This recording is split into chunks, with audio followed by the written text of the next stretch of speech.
तीसरा जो विषय हमें इंपॉर्टेंट विषय पे बात करनी है, यूएस एग्जिट। अब देखिए परिस्थिति ये है कि अभी बहरीन में फिफ्थ फ्लीट का काम है, एक्टिव काम है, और अमेरिका की करीब करीब 24 बेसेस जो मिडल ईस्ट में है काफी ठुक पिट गई है, और काफी अमेरिका ने छोड़ दी तो ईरान उसमें एक एक मिसाइल दागे जा रहा था कि हमने बेस हिट कर दी। अमेरिका का अभी युद्ध का खर्चा ज्यादा नहीं, अमेरिका का युद्ध का खर्चा 35-40 बिलियन है। आपके पर डे का खर्चा ड्रास्टिकली घट गया जब तक आप एम्यूनिशन यूज नहीं कर रहे हो। आपके जहाज मान लीजिए तुर्की आपके पोर्ट पे खड़े, ईरान के बाहर खड़े, जहाज का खर्चा लगभग उतना ही है। तो अमेरिका ने जो करीब करीब 35-40 से 50 बिलियन युद्ध में फूका है, कम से कम 400 से 500 बिलियन का व्यापार मिडल ईस्ट से उठ के अमेरिका चला गया। सो इन अ वे देयर रिटर्न इज 1:10, उन्हें फर्क नहीं पड़ता। बट अब ट्रम्प ये एक रेडिकल थॉट इसके दिमाग में आ गया, why doesn't America exit middle east. कि मैंने आपको कहा था अमेरिका मिडल ईस्ट एग्जिट कर सकता है। तो ये जो अपडेट है, बात वही हो रही जो मैंने आपको कही थी। मैंने कहा वो सोचते हैं कि may be Bahrain, Kuwait, Jordan और सारा माल इसराइल, शायद जॉर्डन और इसराइल भी हो सकता है। तो बहरीन, कुवैत, जॉर्डन, इसराइल, या केवल जॉर्डन इसराइल में बेसिस रखा जाए। इनके आपका 80% तामझाम जो भी होगा वो आप that you will keep in, भाई ये मेरा पानी है, दिस माय वाटर है, so that you will keep in Israel and 20% will keep their. अब बहरीन की क्या रेलेवेंस है? देखिए बहरीन में फिफ्थ फ्लीट है, बार बार अटैक हुए, पर फिफ्थ फ्लीट के होने के कारण लगभग अभी आप हॉर्मोज को 50% चला पा रहे हो। करीब करीब 8 से 9-10 million barrels of oil Hormoz से निकल रहा है। कैपेसिटी पीक टाइम में 20 बिलियन की थी, अभी 9-1 मिलियन पे, 9-10 मिलियन कुछ ऑयल पाइपों से पंप हो रहा है। तो बेसिकली ओवरऑल जो जमा घटा है, आप याद कीजिए क्रिस राइट ने कहा था Hormoz is a big game, जो जमा घटा है, world is working with a Hormoz state of 50% efficiency, और वर्ल्ड इज ओके, क्योंकि चाइना तेल नहीं खरीद रहा अभी, और जो तेल पानी की सप्लाई है वो चीज है ठीक है, जो ऑयल के प्राइसेस हैं वो 8 से 80 से 90 के बीच में है। और अगर स्ट्रेट ऑफ हॉर्मोज काम नहीं कर रहा होता और स्ट्रेट ऑफ हॉर्मोज बंद होता जो ईरानियों ने कहा था, तो आज आपकी तेल की कीमतें 150 से 250 के बीच होती। अगर ये 80 से 90 डॉलर के बीच में है, यानी कि strait of Hormuz is doing what it is suppose to do, but not at a 100% efficiency. वहां बार मंडेल से भी ट्रैफिक जा रहा, होती कह रहे हमें केवल सऊदियों से प्रॉब्लम है और किसी से प्रॉब्लम, बाकी किसी का ट्रैफिक हम छेड़ेंगे नहीं फिलहाल, कल को कुछ भी हो सकता है।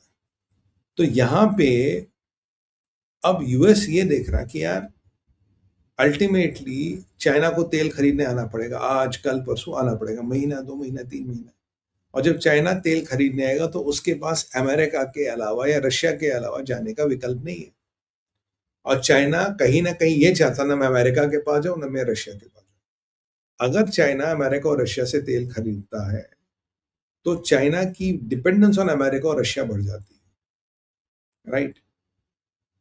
और इस डिपेंडेंस को कभी ना कभी लिवरेज बनाया जाएगा।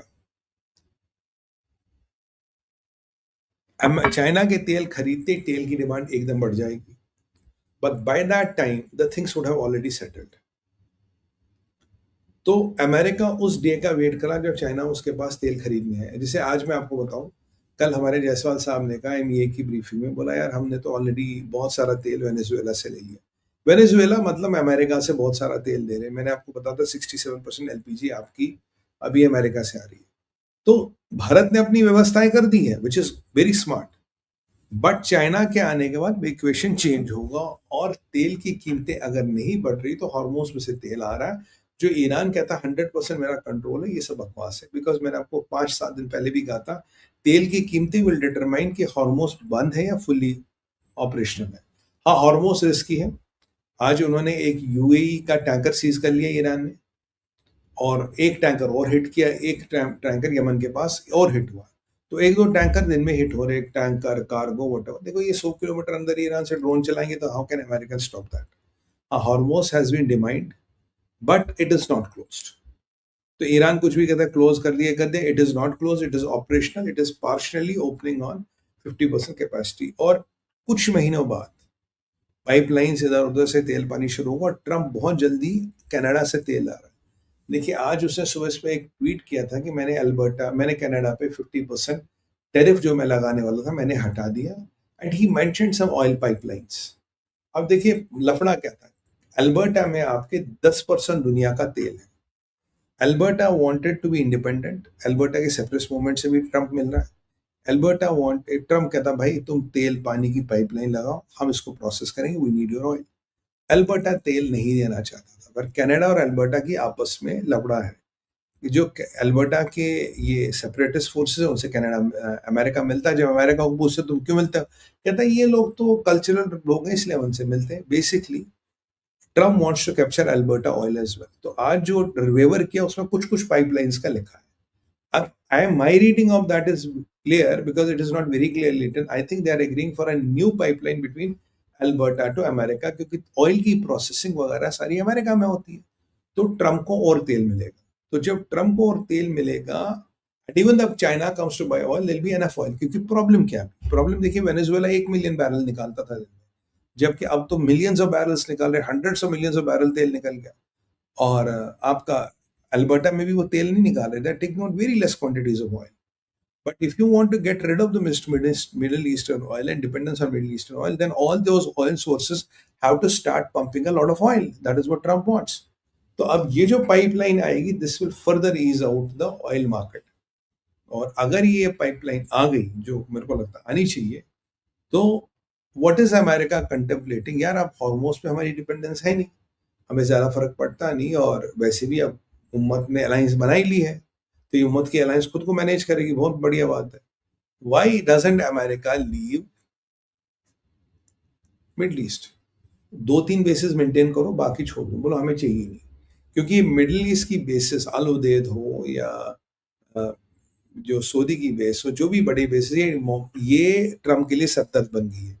क्योंकि ये आज हमास के साथ होते हैं, कल ये हिजबुल्लाह के साथ होते हैं, परसों ये ईरान के साथ होते हैं, चौथे दिन ये इस्लामिक जिहाद के साथ होते हैं, पांचवें दिन ये मुस्लिम ब्रदरहुड की फंडिंग कर रहे होते हैं। मतलब इसे कहते हैं ना इंग्लिश में, running with the hare and hunting with the hounds. इनकी समस्या ये है। Trump is gone sick and tired. मैंने आपको महीनों पहले बताया था, he might it is safer to have a base in Gaza, Israel, एक दो और बेसिस मेंटेन करो, और एयरक्राफ्ट कैरियर से you can still control Middle East. I think that is what Americans will do. 2-3 bases maintain करेंगे, middle east को aircraft कैरियरों से control करेंगे। At least with that arrangement, you are not on shifting sands. तो अभी जो arrangement है, that is on shifting sands, he is not able to take any decision. तो ये क्योंकि बेसें ठुक गई हैं, बेसों को रिपेयर करना, अप एंड रनिंग करना है, and again you will have those problems. So might as well exit. I think exit is not too bad as a strategy. Israel में 80% रखो, 20% जो मजबूरी में बाहर रखना रखो, and keep one aircraft carrier next to Israel, और एक आध एयरक्राफ्ट कैरियर गल्फ में रखो। अगर आपके 2 एयरक्राफ्ट कैरियर इस क्षेत्र में और इसराइल में आपका सब कुछ है, then you are settled, you are covered. आपको और कुछ करने की आवश्यकता ही नहीं। This is a smart strategy, what you should really pick up. तो ये है यूएस का एग्जिट प्लान। तो अब ये सीरियसली पेंटागन को बोला, कंटेम्पलेट कर लो, what if we don't have basis there. और धीरे धीरे बेस ना होने का मतलब है अमेरिका का विड्रॉल। वैसे भी आपको याद होगा, इराक से अमेरिका विड्रॉल 30 सितंबर को कर रहा है, जो चीजें वहां घूम रही है। और आज ही वहां के ज़ैदी साहब को किसी ने धमकी दी है, he started getting threatening messages कि तेरे को एलिमिनेट कर देंगे। ज़ैदी को कितने जुमा 4 दिन हो गए नौकरी करते हुए। मैंने आपको क्या बोला, जिस दिन अमेरिका जाएगा, जिहादियों के पास ताकत आएगी, और ये जितने मुल्क हैं, दे विल बी आफ्टर 5 years। आज जब 26 में मैं आप 31-32 की बात करूं, they will be all run by jihadis, they will have all become those jihadi heartlands. This is how exactly it is going to work. क्योंकि ये इस्लामिक थियोक्रेटिक गवर्नमेंट्स भी इनको अल्टीमेटली कंट्रोल नहीं कर पाएंगी। तो अभी क्यों वहां कोई पंगा नहीं करता, क्यों वहां बड़ा पंगा नहीं करता? बिकॉज अमेरिका के डर से। अमेरिका निकल गया तो do you think they are afraid of Mohammed bin Salman? They are afraid of Mohammed bin Salman backed by America. They are not afraid of Mohammed bin Salman and Mohammed bin Zayed. That is the fact of life. But backed by America makes a different connotation. तो ये Trump का exit plan है। तो this looks to be logical, and they are already consolidating a lot of things around Israel. Israel के आसपास consolidate कर रहे हैं। और मैंने आपको बताया था, इसराइल ने कतर को कल मना कर दिया, कह रहा तुम्हें कोई मिलिट्री एक्सपोर्ट नहीं करेंगे, हमें तुमसे कोई मतलब नहीं। और जो तुम्हारे वीवीआईपी के प्लेन्स है, जो उनको कम्युनिकेशन गियर वगैरह लगा वो सारा इसराइली है। Good luck to you, God be with you. तो ये रहा आपका एग्जिट प्लान। अब अराची ने क्या कहा, अराची पे आते देखिए, Araghchi is a very season diplomat in Iran के लिए अच्छा है वो। मैंने आपको कहा था मित्रों, मैंने कहा था कि ब्लॉकेड इज ब्रेकिंग द रीढ़ की हड्डी of the regime and regime can not survive. Regime के लिए जीना मरने का प्रश्न आ गया। अराची ने कल कहा था कि भाई हमने पाकिस्तान को बोला हमारे लिए मीडिएशन मत करो, हमने सब मीडिएटर्स को मना कर दिया। आज अराची कह रहा है कि हमने किसी भी तरह की कोई भी मीडिएशन अमेरिका से डायरेक्ट इनडायरेक्ट या किसी मीडिएटर के थ्रू बंद कर दी है। टॉक वन ट्रैक टू कोई भी तरह का मीडिएशन करने के ईरान मूड में ही नहीं है। तो अराची साहब अगर मीडिएशन नहीं करनी, अगर बातचीत नहीं करनी, बाकी ट्रैक टू देखे मुझे बड़ी हंसी आती है। कल परसों भी हमारी एमईए ने कहा, बोला यार there is nothing called track two जो भारत कराता। और ये मैं काफी महानुभावों को जानता हूं जो कह रहे थे हम ट्रैक टू करने जा रहे हैं। आप प्रभु ग्रेट हो। एनीवे, तो अब अराची कहता है कि what we want is a निर्णायक लड़ाई। हम एक आर पार की लड़ाई चाहते हैं, जीना यहां या खत्म। We are not playing this wait and watch game with America. आज ब्लॉकेट कल ब्लॉकेट, तो इसीलिए जो कल ईरान ने कहा था विल गो ऑन ऑफेंसिव, उन्होंने कर दिया। मुझे लगता आज रात को ईरान कुछ और करे, आज रात को ईरान कुछ और करे, और अब यूरोप टारगेट होने का पूरा पूरा चांस आ गया है। इसलिए नेटो की घंटी बजी है and NATO got itself in a very very tricky position. तो वी वेर एट अराची, तो अराची ने कहा भाई हमें कोई नेगोशिएशन नहीं करनी, वी वांट आर पार की लड़ाई। अगर आप जीत गए तो हम खत्म, हम जीत गए तो आप खत्म। तो ये अराची ने कहा है। और मोहम्मद गिलाबा पहुंच गया है इराक। इराक में वो जायदी, इराक के प्रेसिडेंट और जायदी की टीम से मिल रहा है, और उसी टाइम जायदी को मारने की धमकी आ रही है। अगर तूने ये नहीं किया तुझे मारेंगे, तूने ये नहीं किया तुझे मारेंगे, तुझे ये नहीं किया तुझे ये मारेंगे। ऐसा वंडरफुल डिप्लोमेसी, बेसिकली पुर्त फोर्स वाला कहानी मलेशिया को इकट्ठा कर रहा है। He is trying to rally Iraqi government with him, और ये धीरे धीरे धीरे करके हर गवर्नमेंट को अपने साथ ले रहे, क्योंकि जो महायुद्ध होगा उसमें हर एक की जरूरत होगी। जैसे कौरवों और पांडवों ने अपनी अपनी सेना बनाई थी, बिल्कुल ये उसी तरह से काम चल रहा है। और इराक आज गिलावाफो कह रहा था साहब हमारा तेल थोड़ा स्ट्रेट ऑफ हार्मोज से जाने देते, आपकी भारी मेहरबानी होगी। देखते हैं will see how to do it. तो ये मिडिल ईस्ट एक विचित्र समीकरण है, जहां दुनिया and these theocracies are stuck between उम्मत एंड डेवलपमेंट। या तो आप डेवलपमेंट की बातें कर लो या इकोनॉमी की बात कर लो, ये उम्मत या इकोनॉमी के बीच में फंसे। यही अराची ओमान का तेल पानी जलाता, फिर ओमान जाता से रेड कारपेट वेलकम मिलता है। यही अराची सऊदी अरबिया जाता, जिसने सबसे ज्यादा वाट लगाई सऊदियों को, उनको तेल पानी मिलता है। खमेनी मर जाते हैं तो मोहम्मद बिन सलमान अपने डिप्टी फॉरेन मिनिस्टर को भेजता, भाई ईरान और खमेनी साहब को अकीदत पेश करो। और अब हूती ने कल उनकी ऐसी जैसी करा ली है। उनकी लाल अल जबान में जो सबसे बड़ी one of the biggest refineries, उस पर भी आग लगा दी। तो मतलब मोहम्मद बिन सलमान साहब की हालत बड़ी खराब है। अब यहाँ पे अराची कह रहा मेरे को कोई बातचीत नहीं करनी, मैं एक निर्णायक युद्ध चाहता हूँ, आर या पार की लड़ाई हो जाए, आप जीतो हम जीते, हम जीतेंगे। और अमेरिका क्या चाहता है? अमेरिका कहता आप हमला करो। अमेरिका कहता हमने तो ब्लॉकेट किया, आप हमला करो ना, आप you try to break the blockade, do an attack.